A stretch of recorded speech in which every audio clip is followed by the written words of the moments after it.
Culture വളരെ different ആണ്. ഈ 6 നാട്ടിൽ 100 ഭാഷ എന്ന് പറഞ്ഞാൽ കേരളത്തിലെ 10,000-കണക്കിന് ഡയലക്ട്സുകൾ ഉണ്ടെന്നാണ്. ജാതി അടിസ്ഥാനത്തിലും മത അടിസ്ഥാനത്തിലും വർഗം അടിസ്ഥാനത്തിലും ഡയലക്ട്സുകളിൽ വ്യത്യാസമുണ്ടെന്നാണ്. ആ വ്യത്യാസം എഴുത്തിനകത്തുണ്ട്.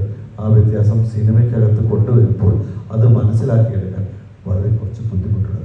നേരത്തെ MT വാസുദേവൻ നായർ മുറപ്പെണ്ണ് എഴുതുമ്പോൾ എറണാടിൻ്റെയും വളരെ കൃത്യമായി വള്ളുവനാടിൻ്റെ സ്ലാങ് പറഞ്ഞിരുന്നു.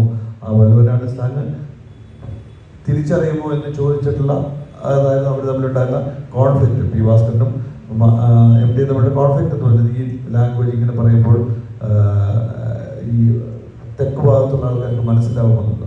അത് മനസ്സിലാക്കുക എന്നുള്ളതല്ല എഴുത്തുകാരൻ്റെ ദൗത്യം. ആ വഴിയിലൂടെ പോകുന്നു. സിനിമയ്ക്ക് അത് കൊണ്ടുവരണോ വേണ്ടയോ എന്ന് ചോദിക്കുന്നു.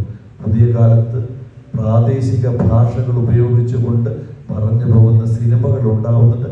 അത്തരം സിനിമകൾ വളരെയധികം വലിയ തോതിൽ വിറ്റഴിക്കപ്പെടുകയും അത് ആളുകൾ കാണുകയും ആ സിനിമയെ അംഗീകരിക്കപ്പെടുകയും ചെയ്യുന്നുണ്ട് എന്നുകൂടി മനസ്സിലാക്കണം.